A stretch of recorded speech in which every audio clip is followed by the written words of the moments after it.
Muito rápido, muito rápido. Muito rápido. Na hora! Olha, Chico, vibrando. Tô ouvindo, Lícia, hein? Começou. Então, bom dia, Robson. Bom dia. Bom dia, tudo bem?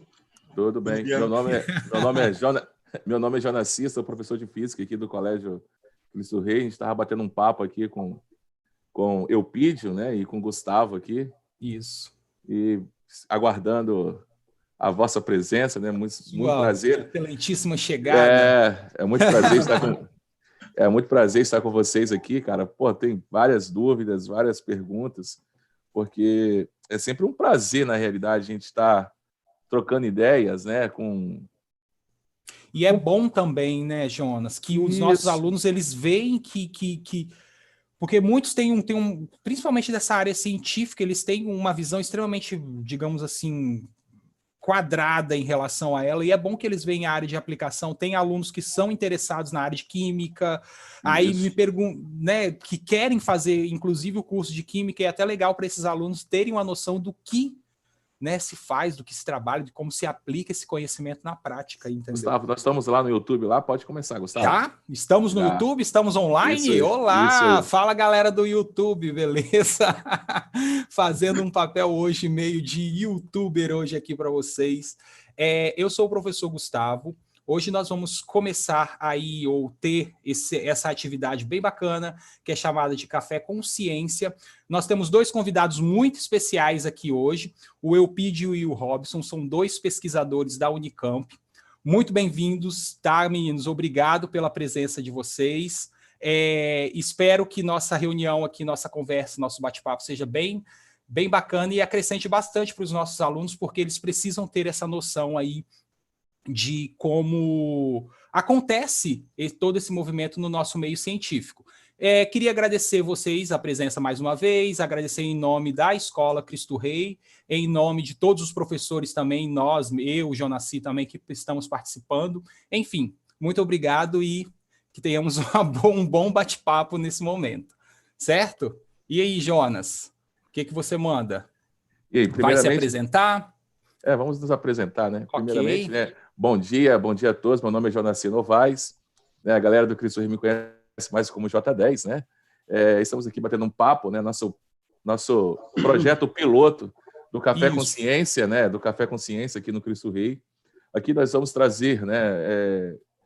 Nossos dois primeiros convidados aqui são dois pesquisadores, como já dito pelo Gustavo, né? Dois pesquisadores da Unicamp na área, né? Na grande área de química, né? Porque química a gente não pode pensar como sendo uma micro-área, mas sempre sendo como uma macro-área, que tem tantos ramos, tantas subdivisões, tantas aplicações que ficaríamos aqui todo momento e não conseguiríamos ainda descrever todas as aplicabilidades desse campo da ciência.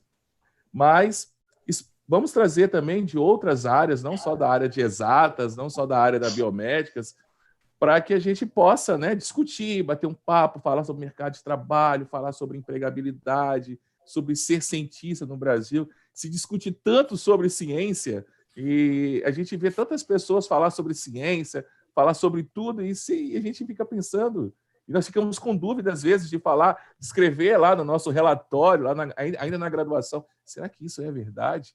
A gente vai lá no livro pesquisar e as pessoas pegam lá, né, no Facebook, no Instagram, no Twitter, e aquilo é uma verdade, a partir de agora aquilo se tornou uma verdade.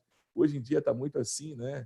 E a gente que já passou por essa área e estamos nessa área de pesquisa, de ciência, tem tanto cuidado em escrever qualquer coisa e a gente observa aí no cotidiano as pessoas tomando como verdade aquilo que sequer, né, foi testado, foi comprovado cientificamente que é uma verdade. E agora, deixa com a palavra, né? Vamos fazer pela ordem, né? Nossos convidados, evidentemente. Eupídio, pode se apresentar. Pode se apresentar, por favor. Depois Robson. Tá bom. Eu sou o Eupídio, como eles falaram. Eu tenho 25 anos, eu sou químico. E atualmente eu sou doutorando em Química aqui na Unicamp, como eles falaram. E eu sou de Linhares, olha, eu sou linharense. Eu morei em Linhares até 2013, oficialmente.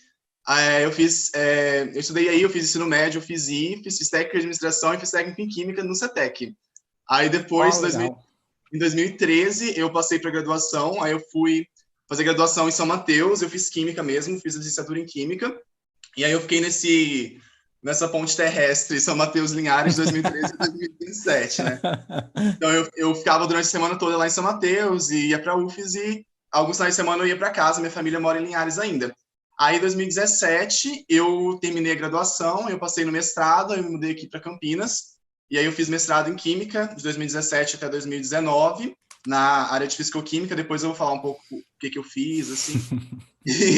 E aí, desde do ano passado, eu sou doutorando aqui no Instituto de Química da Unicamp. Tem um aninho já, quase, vai fazer agora em julho.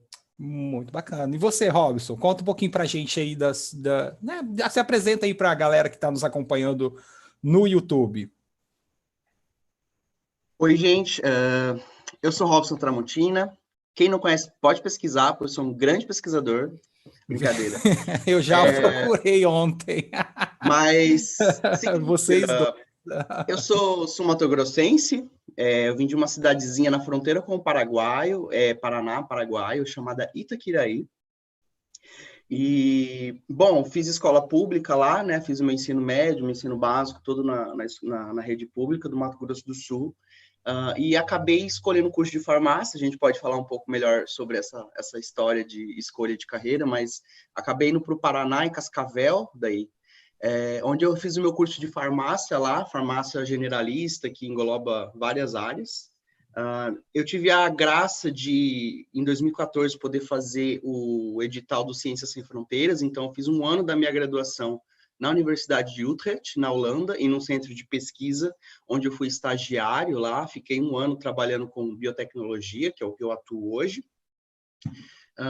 E, em sequência, eu terminei a minha graduação e vim para o estado de São Paulo. Agora eu estou aqui em Campinas, onde eu fiz o meu mestrado, estou fazendo o meu doutorado, estou terminando o meu doutorado em Biociências e Tecnologia, que é uma área multidisciplinar, mas é principalmente voltado à biologia e à química.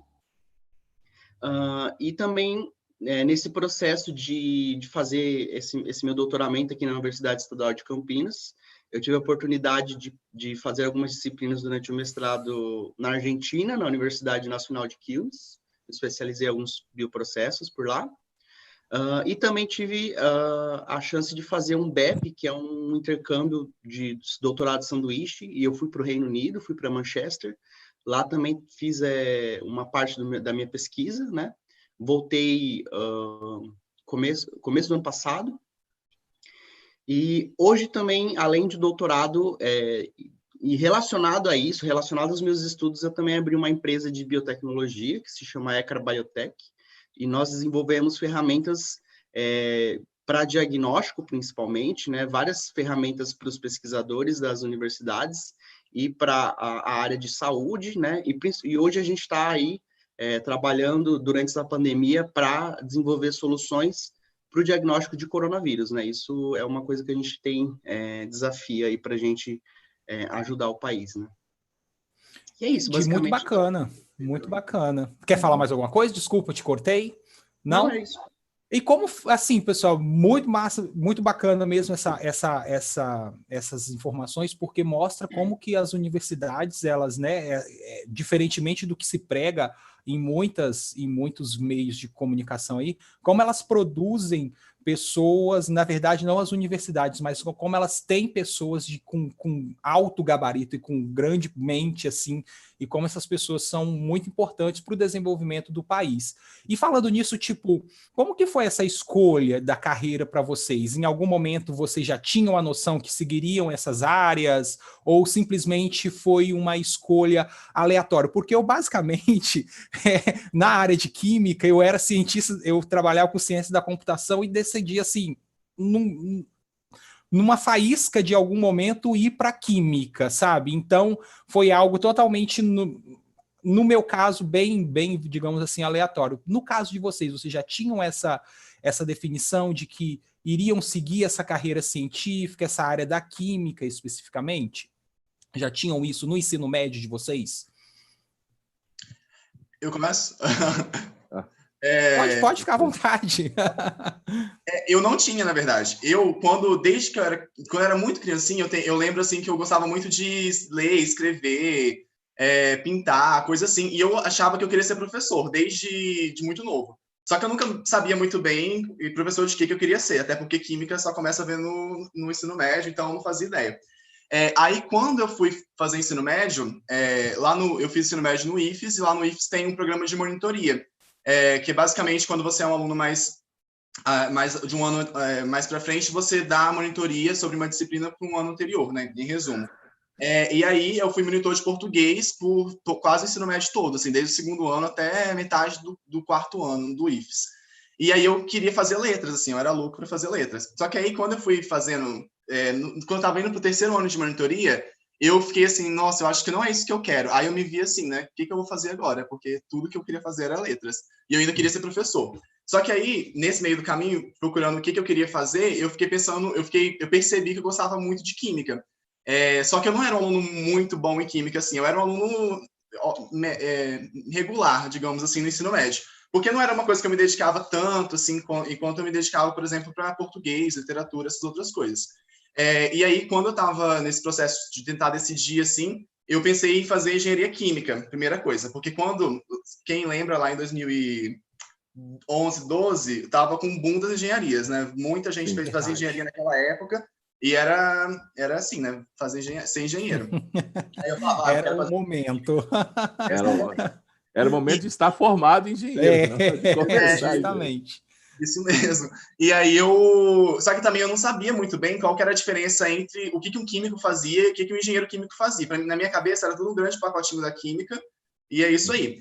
Aí eu fui conversar com minha professora de química um dia, assim, um dia depois de uma aula. Aí eu falei, tava pensando em fazer engenharia química, etc. Aí eu acho que ela já sabia que as pessoas têm essa diferença, muito provavelmente. E ela falou bem assim, acho melhor você dar uma olhada o que o engenheiro faz, o que o químico faz, porque eu acho que o que você está me falando é a função de um químico e não de um engenheiro químico. Aí ela falou, e se você tiver interesse, por que você não faz um técnico em química para poder ver se você realmente gosta disso antes de você fazer faculdade, né, graduação? E aí, nisso, eu já fazia o ensino médio junto com o técnico em administração no IFES, e aí eu falei, então vamos lá, né, fazer um técnico em química. Aí eu fui fazer técnico em química no CETEC, eu fiz de 2012 a 2013. Aí eu estava determinado a terminar o técnico, e eu falei, não vou entrar na graduação até eu terminar o técnico. E aí minha turma toda entrou na graduação em 2013, aí eu falei assim, agora eu vou fazer o quê? Aí eu formei no ensino médio, eu estava fazendo técnico, e no meio do ano, abriu, eu já sabia que eu queria fazer química nessa época, química e não engenharia química, aí abriu o processo seletivo do SISU no meio do ano, para a UFES em São Mateus, e aí que eu me inscrevi, aí de repente eu passei e estava lá na UFES, assim, não foi muito... Assim, a tomada de decisão foi porque eu queria fazer alguma coisa que fosse dinâmica, na verdade. Acho que, respondendo melhor a pergunta, era essa a questão. E eu achava que, se eu fizesse letras, ia ser uma coisa muito humanas, muito focada em leitura, escrita, e eu queria uma coisa que fosse mais... que eu também pudesse aproveitar alguma coisa de exatas, e a química era a ciência que melhor se encaixava nisso para mim. Porque se eu fizesse física, matemática, ia ser muito exatas, e a química tinha um pouco de exatas, um pouco de teoria, e a parte experimental, e eu ainda podia fazer licenciatura para ser professor. Então, era assim, mundo perfeito para um jovem adolescente. Para aliar tudo que você precisava, né? As coisas que naquela época eu queria, né? Que depois já não...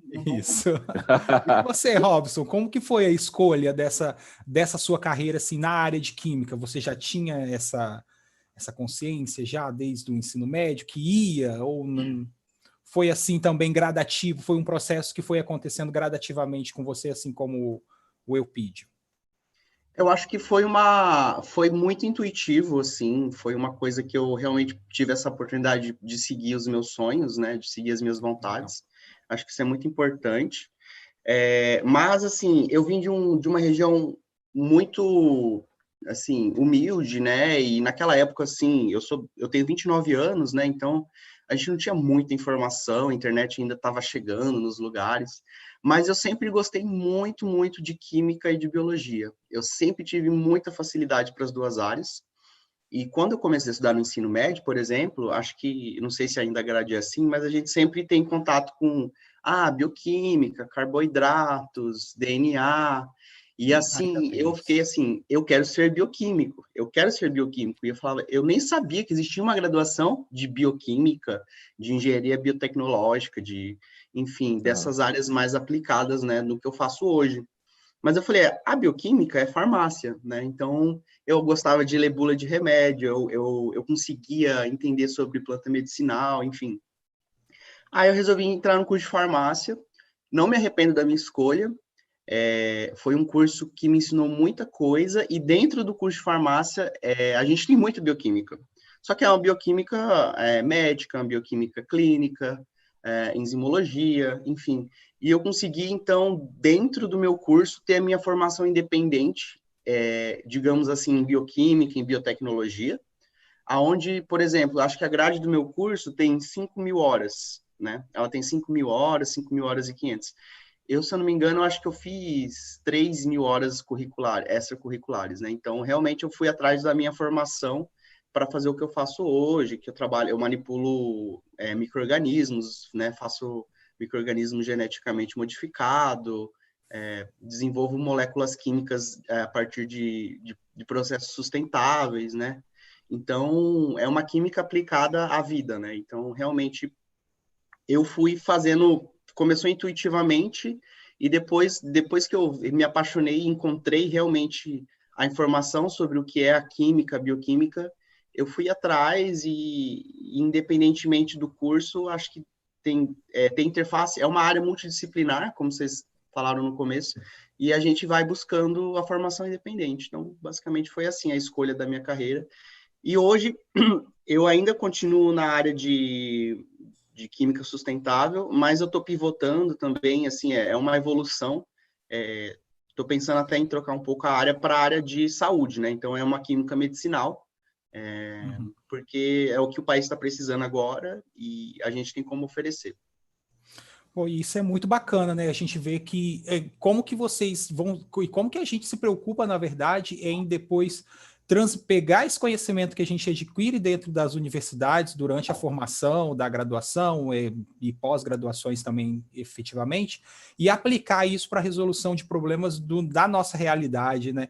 Que isso é muito bacana. Eu acho que, tipo assim, esse é o grande lance, talvez, dentro das universidades, né? Transformar aquele conhecimento em algo útil para a população. Fala, Jonas, desculpa. Esse é o nosso grande problema, né? Na realidade, eu achava que isso era uma ótica minha, né? E aí, essa semana, acho que foi na segunda-feira, teve uma live do Conselho Federal de Química, e um dos convidados falou exatamente sobre isso. Né? O que diferencia o Brasil de algumas potências, cientificamente falando, é que os nossos conhecimentos ficam muito restritos em artigos, em publicações, poucos. Não sai esse conhecimento, não sai da universidade e não vai para a comunidade, para a sociedade, trazer melhorias, né? Não se transforma em um produto final. Nós temos um artigo, nós temos um trabalho, algo que foi desenvolvido, algo que foi inovado, e poucos desses trabalhos se transformam em um produto final. Parece que os investidores, as indústrias, as empresas estão muito longe do campo acadêmico. Parece que o campo acadêmico é uma ilha, e aí eu tenho a industrialização sendo uma outra ilha, e eu não tenho essa ponte.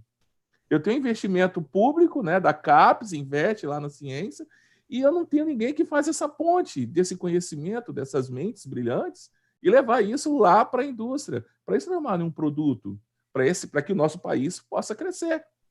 Não, eu tenho lá um empilhamento de artigos, um empilhamento de teses e dissertações que poderiam se transformar em produtos. Ele até brincou que ele queria ir lá na CAPES e pegar aqueles artigos e jogar um monte para o alto e pegar um outro e transformar aquilo em produto final. Porque nós temos ali trabalhos sensacionais, produtos que têm enorme aplicabilidade, e não se faz isso. E aí eu já pego um gancho e pergunto a eles, como que é trabalhar com ciência no Brasil?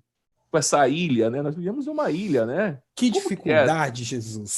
Como que é? Fica à vontade para responder aí, quem sentir à vontade. Como é trabalhar com ciência no Brasil? Como que é ser cientista no Brasil? Olha, muito. Eu acho que é bem gratificante. Só que, assim, tem que ter coragem a eles.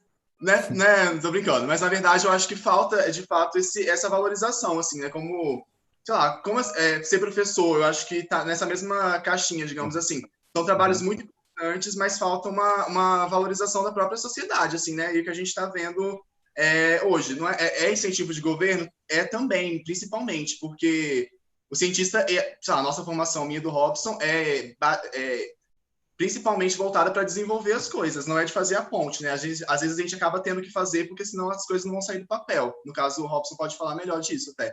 Só que eu acho, assim, falta investimento, sim, só que também falta um reconhecimento da grande população, assim, a respeito desse papel. Mas, às vezes, as pessoas não reconhecem porque elas não conhecem também, né? E por isso que eu acho importante esses momentos da gente poder discutir, falar sobre isso, para as pessoas conhecerem o que se faz, o que acontece numa universidade e o que pode gerar de ponto positivo para elas.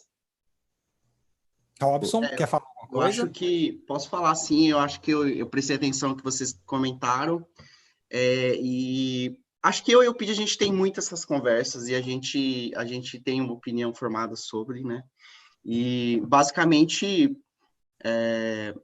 a gente sabe que a ciência básica ela é muito importante e se você não fizer ela, você emburrece, porque a aplicada ela acaba te limitando demais a um sucesso ou não. E a ciência básica ela está aí para, independentemente do resultado, para te informar. Isso é muito importante, realmente. E quando você pensa em desenvolver um produto, né, da nossa ciência, realmente, muitos dos nossos pesquisadores, dos nossos professores, não é o papel do pesquisador fazer um produto. Ele está lá para o quê? Digamos assim, formar pessoas para desenvolver esses produtos, né? Inclusive, se a universidade quiser fazer, por exemplo, os kits de diagnóstico para o Covid-19, a minha empresa não vai crescer, entendeu? Porque como que eu vou vender um produto que a universidade está distribuindo de graça? Mas eu concordo, eu acho que tem um gap enorme, é uma cultura de falta de empreendedorismo nas pessoas aqui no Brasil, falta de empreendedorismo para os pesquisadores também.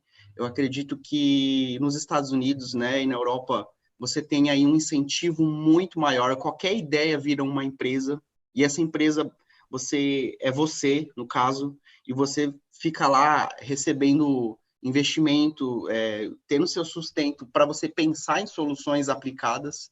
Isso aqui no Brasil é quase inexistente. Quando você tem algum investimento, ele quer metade da sua empresa, a universidade quer metade da sua empresa, o investidor quer cobrar juros, enfim, é um pouco difícil, realmente é um gap. Mas em respeito a como é ser cientista no Brasil, é uma situação assim, é muito por vocação e por paixão, porque é uma profissão difícil, né? E a gente formou uma massa crítica muito grande de pesquisadores muito talentosos nos últimos anos, mas desde aí de 2015, mais ou menos, os cortes começaram a vir e agora a sociedade não está conseguindo absorver essa massa crítica de pesquisadores, né? E realmente é uma pena, né? É uma pena porque os cortes da ciência estão, principalmente no interior, tá muito difícil fazer pesquisa, né? Tirando leite de pedra, nós somos muito criativos, os brasileiros dão um jeito, entendeu? A gente faz umas gambiarras aí, mas realmente é muito desafiador e assim, levar digamos que é muita resiliência, né? Você tem que ter várias derrotas e algumas vitórias, e você tem que estar apto a aguentar, né? Porque realmente a vida do pesquisador é projetos negados, resultados que não deram certo, e isso não pode te desmotivar. O seu objetivo maior é conseguir uma vitória a cada 10, assim, entendeu? Realmente, essa é a minha experiência como pesquisador no Brasil. Desculpa, pode falar, Eupídio. Não, eu acho assim que, só falando sobre 2 pontinhos, a ciência de base e a ciência aplicada, eu acho que, por exemplo, quando Newton desenvolveu as leis de Newton, pensou no cálculo e tudo mais, ele não tinha uma aplicação direta para aquilo, né? E como que isso foi importante, a gente usa isso de modo geral. Então, também, assim, eu tenho um pouco de medo da gente ficar enaltecendo muito ciência aplicada. Assim, as duas são importantes, cada uma na sua medida. Porque senão a gente cai, por exemplo, em questões como se, não vamos fazer ciência base, então a gente não vai aprender novos conhecimentos, né? Que às vezes as coisas elas surgem como ciência base, depois elas são aplicadas, né? A gente, depois que está mais na aplicação, usa esses conhecimentos para justificar, modular alguma coisa. Eu acho que isso é bastante importante. E só para não deixar assim, esse clima de morbidez um pouco, talvez, eu acho assim, eu também não sei como que são os desafios sei lá, do direito, por exemplo. Eu não sei quão difícil é chegar para ser um juiz. Então, assim, é difícil ser cientista?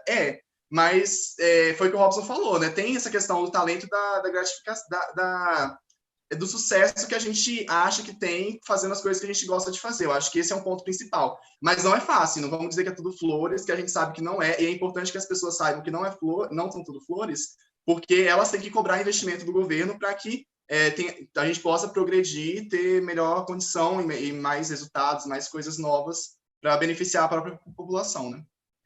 Bacana. E é justamente, né, dentro disso, tipo, dessa coisa de que há pouco investimento, a gente sabe, a gente consegue perceber isso, inclusive quando a gente está no processo, desculpa, de graduação, né, a gente percebe que falta um insumo no laboratório, aí às vezes você não tem a aula porque não tem aquele equipamento ou não tem aquele material. A gente, né, eu acho que nós aqui que entramos nesse mundo de universidade, das universidades públicas, não que todas sejam assim, mas a gente percebe que há essa certa dificuldade em desenvolver os cursos mais da área científica dentro do nosso país. E aí eu queria chegar nessa pergunta posterior. Vocês acham que é essa falta de investimento que faz com que, por exemplo, haja essa diferença tão grande entre a aplicação, o conhecimento teórico produzido, a aplicação em si, e se isso também é capaz de, por exemplo, ser um fator que leva muitos pesquisadores, porque eu tenho alguns amigos, por exemplo, que foram para fora, irem para fora do país e atuarem em países que são, né, que não são o nosso, no caso. Vocês acham que há uma relação entre essa falta de investimento, ou não é apenas isso? Tem outros fatores que também podem chegar a desmotivar ou levar o pesquisador para fora, né, que é o chamado brain drain, né, eu acho que é esse o termo em inglês para essa fuga de mentes, que acontece bastante, não só aqui, eu sei que não é só aqui, tá? Não é só no país, a gente tem diversos países que acontece isso, mas no Brasil a gente consegue visualizar isso, pelo menos que é a nossa realidade de uma forma bem gritante. O que vocês acham? Se não é, se tem outros fatores que permeiam essa tomada de decisão pela pessoa, porque eu vejo como a falta de investimento principal, assim, né, meio que... Eu acho que tem, sim, essa questão de falta de investimento, e antes do cérebro ele fugir do Brasil, ele foge primeiro do estado dele, aqui no Brasil, se a gente parar para pensar. É verdade. Porque, por exemplo, eu sou do Espírito Santo, sou linharense, o Robson é sul-mato-grossense, a gente está fazendo pós em São Paulo, porque o estado de São Paulo, a USP, a Unicamp, as universidades do estado de São Paulo, por tradição, elas têm mais dinheiro investido. Por exemplo, a Unicamp ela é uma universidade que surgiu, se a gente olhar a história dela, principalmente focada em pesquisa. Então, tem mais investimento focado para pesquisa, e isso faz com que a Unicamp se destaque. E a mesma coisa da USP. Então, são universidades estaduais, no caso, que são do estado de São Paulo, né? De São Paulo, não são federais, mas são públicas, né? Então, eu acho que isso acontece sim, e pela mesma razão que a gente sai do nosso estado para ir para outro estado, porque a universidade é melhor e tem mais... melhor assim, né? Mais investimento, digamos assim, porque eu não estou criticando as outras universidades, mas é porque é mais fácil de trabalhar, digamos assim, porque tem mais dinheiro envolvido e a gente consegue fazer nossas pesquisas com mais liberdade. Então, eu acho que essa é a mesma razão que a pessoa que está, por exemplo, numa universidade dessas ou qualquer universidade do Brasil tem vontade de sair, porque vai ser um caminho mais fácil, assim, né? Menos dor de cabeça, menos gambiarra, menos jeitinho para poder fazer as coisas, assim, eu acho. Acho que é um dos principais pontos. O que você acha, Robson?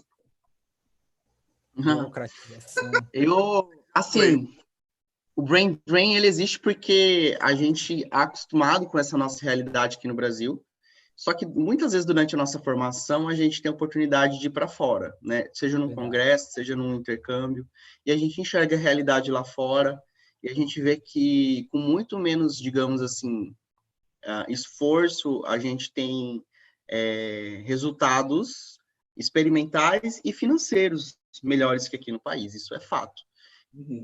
Então, quando a pessoa escolhe estar aqui, ela está aqui porque ela gosta do país, assim, porque eu por exemplo, todos os lugares que eu passei, eu não quero demonstrar prepotência, mas eu tive convites para continuar. Mas eu sempre tive esse meu objetivo de criar uma empresa, né? Eu acho que é aqui que eu vou fazer. Inclusive, semana passada eu recebi uma proposta de emprego na Bélgica, fora da academia, na indústria mesmo. E eu disse não, né? Porque realmente eu tenho essa vontade de realizar esse projeto, que é ter uma empresa de biotecnologia 100% nacional. Então, é muito tentador quando você tem a oportunidade. Você tem, assim, você sabe que as pessoas gostam do seu trabalho. Eu acho que o brasileiro, por característica inata, é muito amável, é muito simpático, é muito caloroso. E quando você junta isso com um talento, é impossível um chefe lá fora não querer ter você como colaborador, né?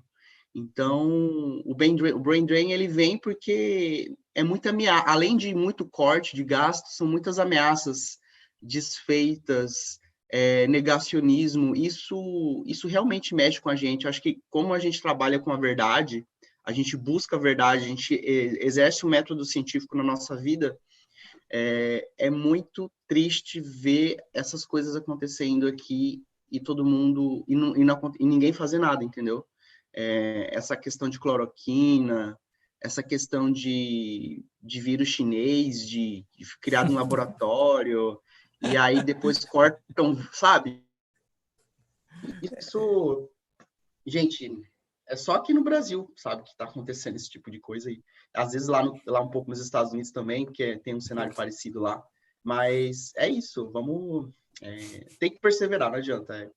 O Brain Drain, ele é real e as pessoas estão porque elas amam o seu país. No meu caso, eu amo ser brasileiro, eu amo os brasileiros e eu quero fazer o meu sonho, que é ter uma empresa aqui. Ô, Robson, muito eu legal. vou pegar o seu gancho aí, vou fazer uma pergunta de uma aluna nossa depois também, logo em seguida, só para complementar. A gente fala sobre essa fuga, né? Eu acho que, assim, que eu vejo dos nossos pesquisadores é que eles acabam tendo dois caminhos. O primeiro caminho, ele ser empreendedor, que aí é inato, né? Você nasce empreendedor, você desde os seus primórdios ali, você já tem aquela capacidade de empreender, de negociar, de barganhar, esse intercâmbio que o empreendedor precisa ter. Ou você vira professor universitário, né? Ou você vira professor universitário e aí você vai, concomitante, você vai ser professor e pesquisador. É o que a gente mais vê aqui no Brasil.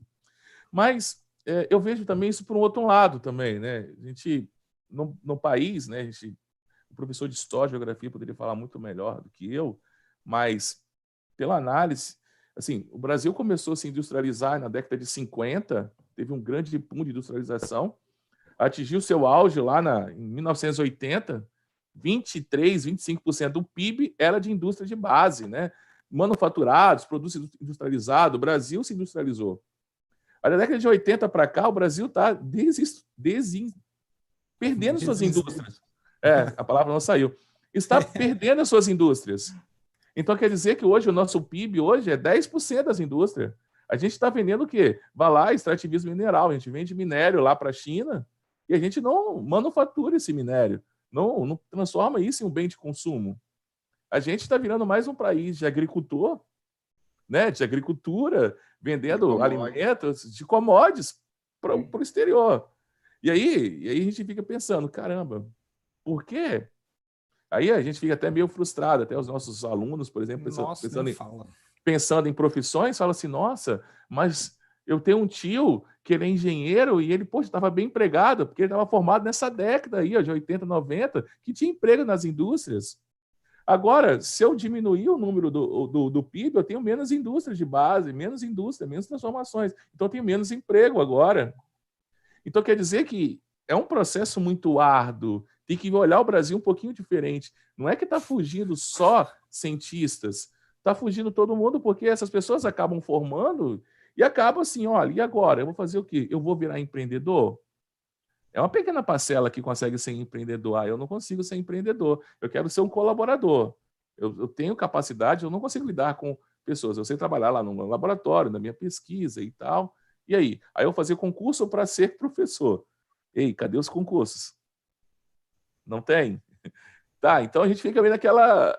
A gente acaba sendo forçado, né? E como você já teve... Se você não amar o seu país, como você mesmo falou, Robson, você realmente vai pegar sua mochila, colocar nas costas e vai partir, cara. Muitos colegas meus fizeram isso, foram para fora. Já tem 3 colegas que estão atuando, um na França, um em Portugal e o outro está nos Estados Unidos. Estão atuando para lá.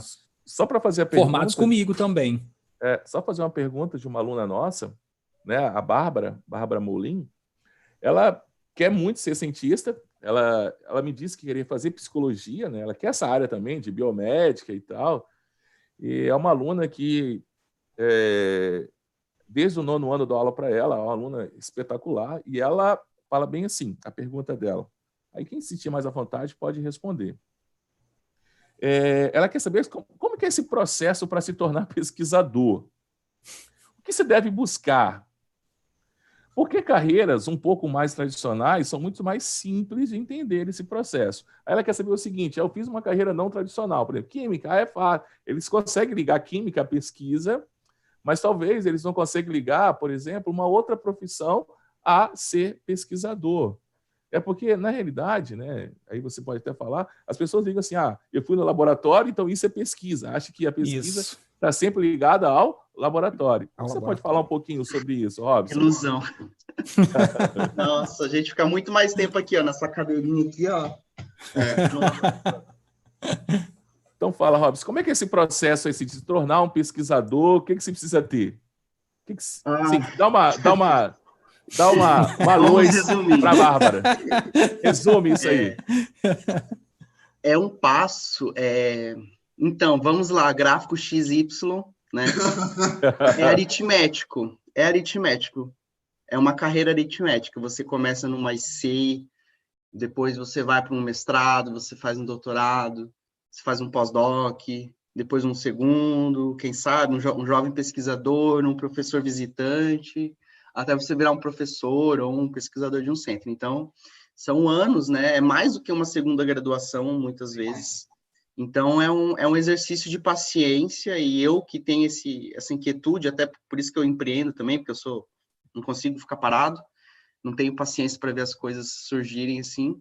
É um exercício de paciência e é isso, é hierárquico, e realmente cada dia você está melhor, mais, digamos assim, sábio. Então, é diferente, por exemplo, de você escolher uma carreira na indústria, né? Que você entra lá como trainee, você tá lá ganhando, sei lá, 3 pau, de repente você vai para 10, entendeu? E é isso, assim, tipo, lógico que é muita gente que tenta, poucos que conseguem na área de industrial, né? Mas lá é geométrica, a progressão é geométrica, ou você é demitido, ou você sobe de cargo, e enfim, você vai coordenador, diretor, etc. E na academia não, realmente é linear, você existe, lógico que não estou falando que existe abuso de poder em nada do sentido, mas você sempre começa por baixo, muita humildade, muita, digamos assim, aberto a críticas, muito realmente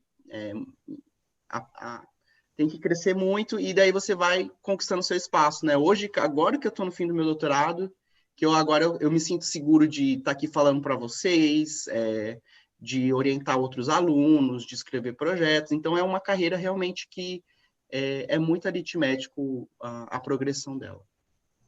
E existe uma dedicação também, né?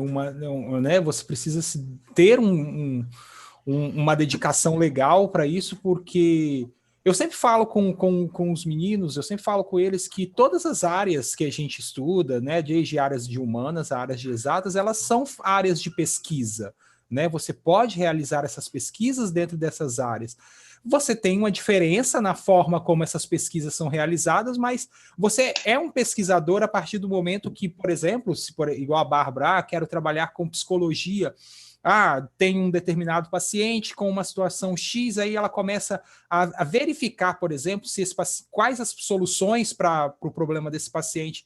É uma pesquisa. Depois você pode projetar, talvez, isso que você conseguiu como solução na forma de um artigo e assim sucessivamente. Enfim, é possível fazer pesquisas em outras áreas e tudo que você falou eu concordo plenamente, tá, Robson? É hierárquico, eu fui aprendendo isso a duros modos, porque eu sou afrontoso, mas é hierárquico e eu tive que engolir essas críticas que você falou aí bastante, mas foi essencial para o meu crescimento, tá? Foi muito bacana e é muito importante isso aí, essa humildade no sentido de receber as críticas e entender que é um processo gradual, né? Que você vai chegando a um determinado nível que você tenha a segurança, igual você falou, para expor as suas ideias, os seus trabalhos. Enfim. Assim, se eu fosse... Eu queria fazer só um adendo. Assim, realmente eu acho que eu esqueci de responder essa parte, mas não é só no laboratório que a gente faz ciências. A maior parte da ciência é você acompanhar as mudanças, as atualizações que estão ocorrendo no meio. Então, você fica lendo muito artigo, você vai em muita conferência, você tem muitas discussões. Então, a parte fora do laboratório, até para quem trabalha em laboratório, é muito forte. E existem pesquisas em todas as áreas do conhecimento, desde filosofia, matemática, ciências e engenharias, tudo que é possível de se aplicar um método científico, é possível de ciência. O método científico, a gente pode ficar horas falando sobre ele, mas é aquela coisa de realmente tentativa e erro.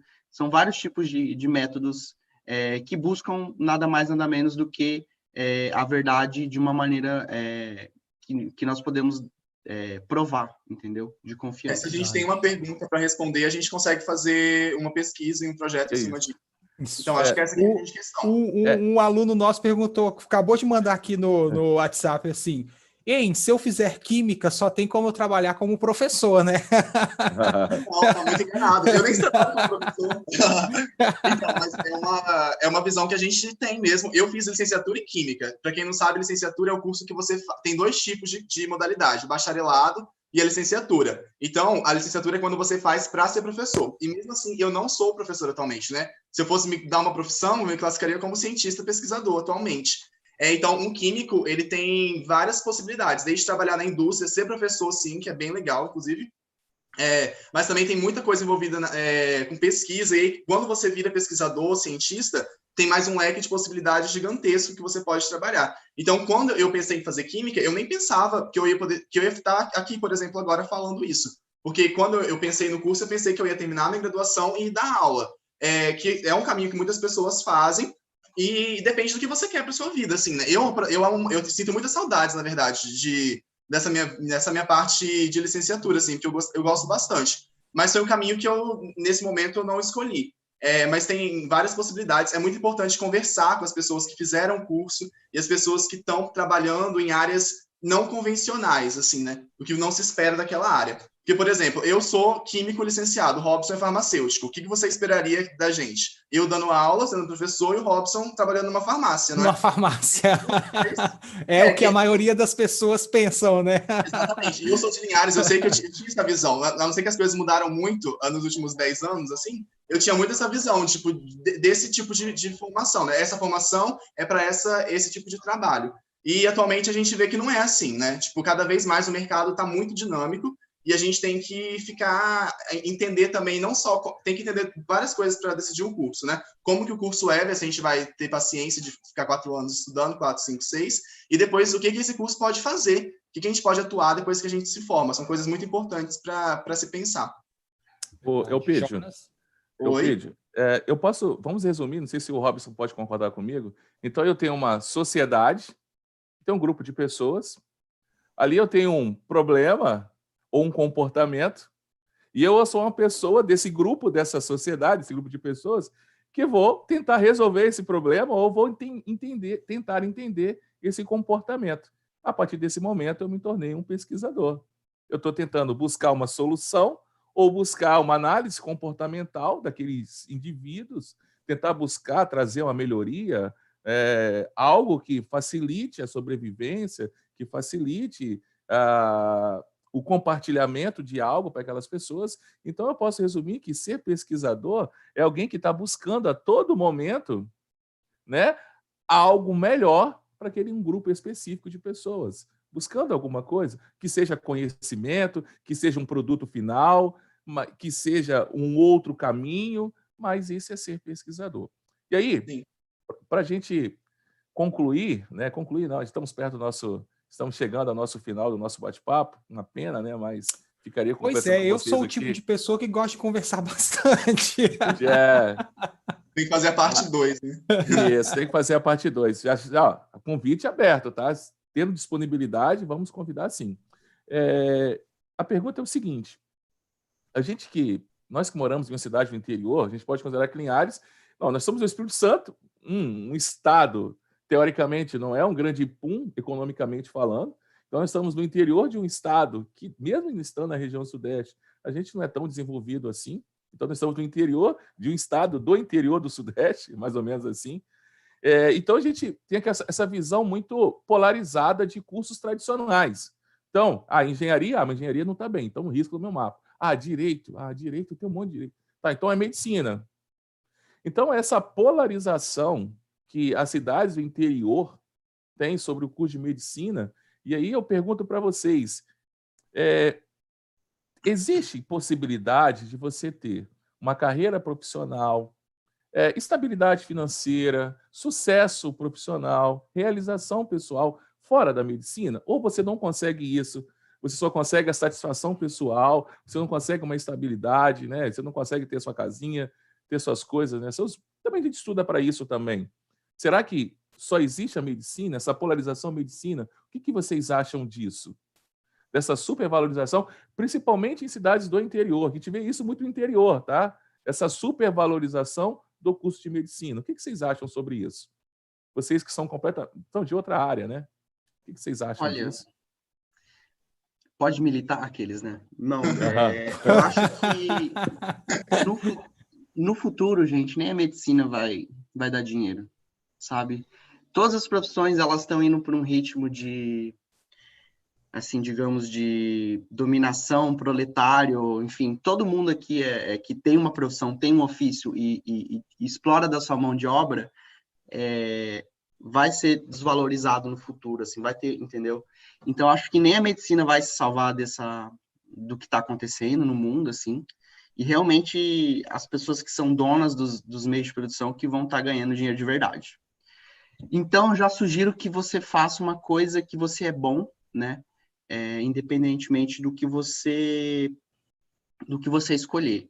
E realmente é muito difícil você escolher uma profissão baseada no que você gosta. É um risco que você toma e pode ser que você ganhe dinheiro. Eu tenho, por exemplo, um amigo meu muito talentoso, sempre gênio, que ele queria ser escritor, né? Ele queria ser jornalista. Só que aí a mãe dele obrigou meio que ele a fazer direito.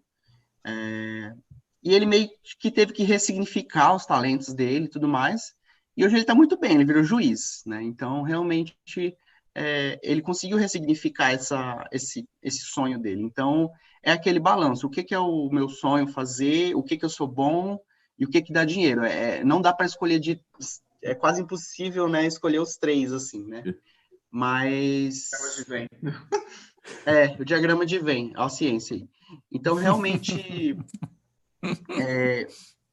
o que eu quero explicar para vocês é que realmente a gente tem que ter maturidade na hora de escolher a carreira e às vezes a gente tem que pivotar. Eu acho que todo mundo é muito novo entrando na faculdade, né? Entrando aí com 18, por aí.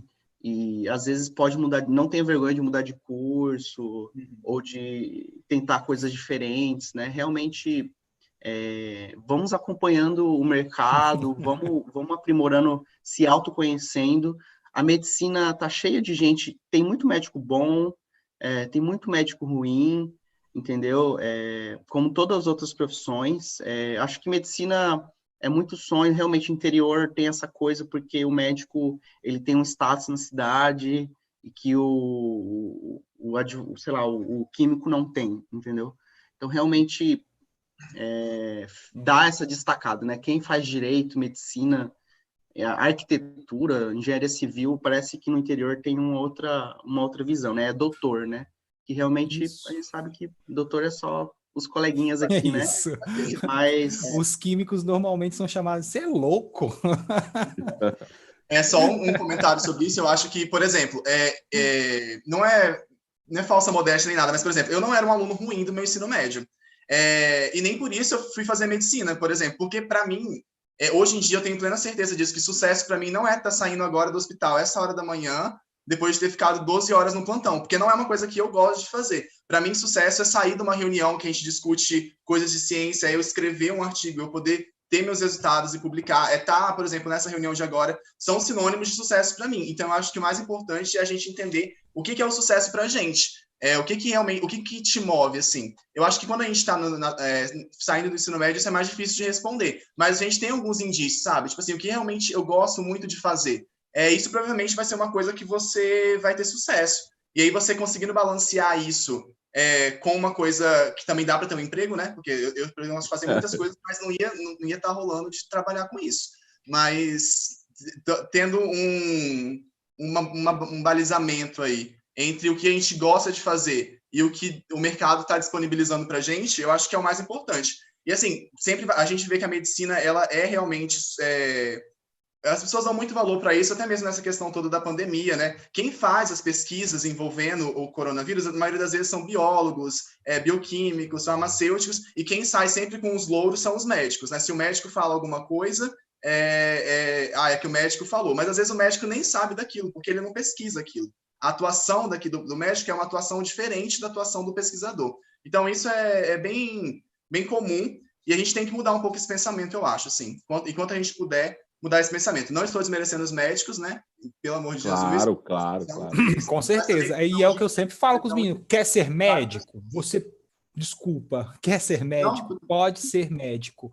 Mas seja pesquisador também, além de ser somente médico, porque é importante que você, né, como vocês falaram, independente da área, tenham essa vontade, esse desejo de ir pesquisar, de sair daquela zoninha de conforto e chegar a algo que te faça bem, te faça, sabe? Te faça chegar no momento ali e falar, caramba, isso é bem legal para mim. Assim como, né, como você falou agora, Eupídio. Jonas, quer falar alguma coisa? Não, é porque é tão prazeroso, né? Quando você parte de um problema e você propõe uma solução, ou você cria uma solução, você tem esse produto final, né? Que seja uma discussão, isso é tão prazeroso.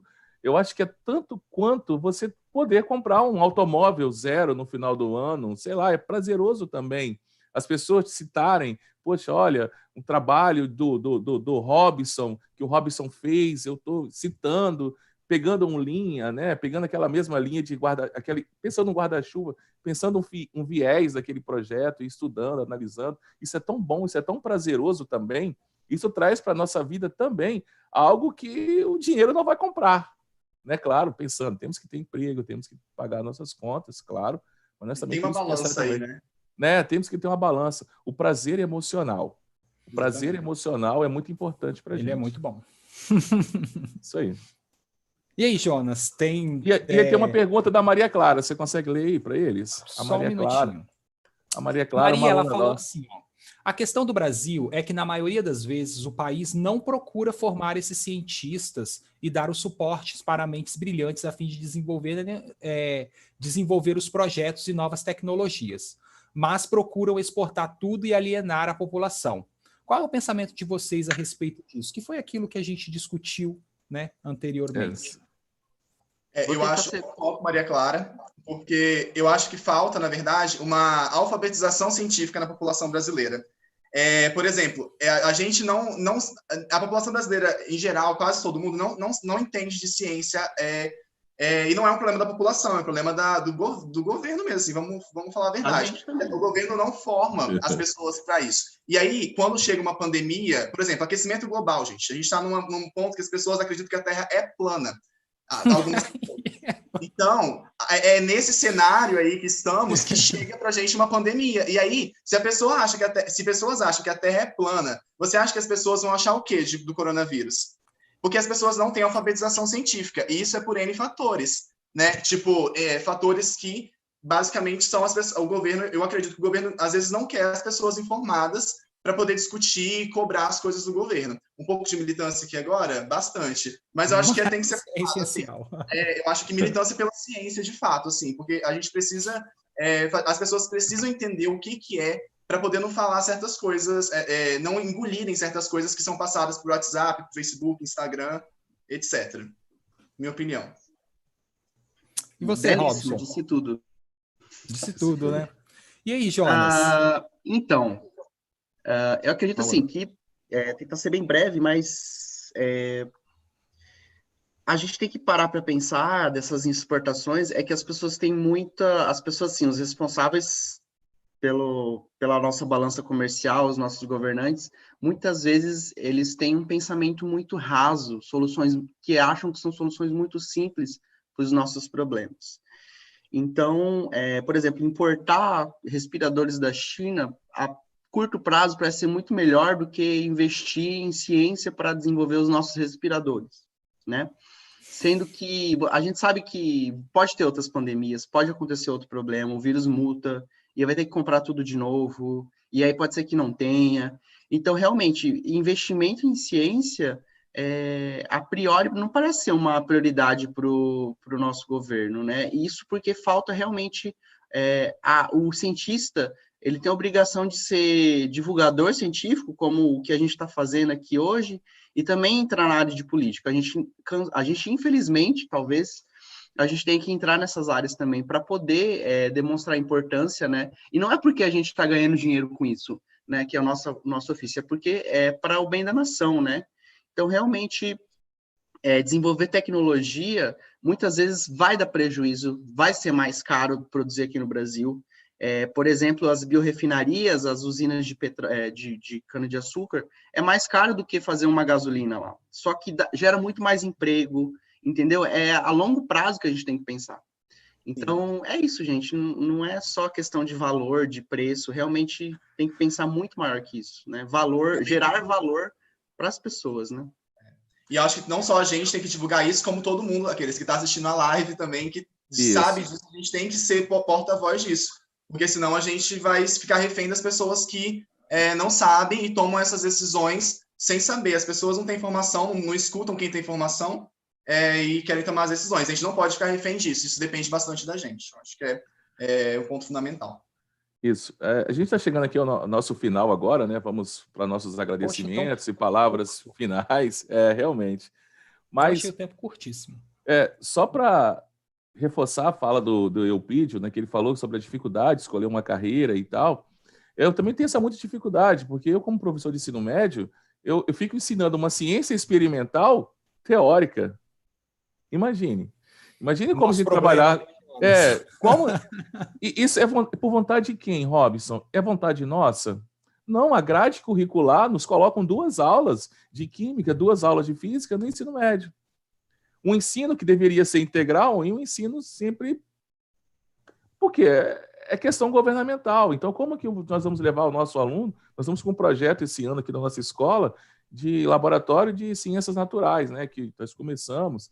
Mas é tão difícil engatinhar, porque parece que as coisas... Aí a documentação tem que fazer isso, tem a carga horária para cumprir, está tudo tão amarrado, né? Tudo tão amarrado juridicamente, por decreto, e tanta burocracia, que aí o nosso aluno sai do ensino médio sem ter esse conhecimento prático do que é realmente as nossas ciências. Então, o que você vê de química, eu até costumo falar com eles, o que você vê de química, o que você vê de física, o que você vê de biologia no ensino médio, é completamente diferente do que você vai ver no ensino superior. Né? Então, você vai se apaixonar lá no ensino superior. Então, se você fazer qualquer curso desse no superior, você vai ficar apaixonado. Porque você vai se encantar com porque é uma ciência prática. É uma ciência prática. É uma ciência experimental.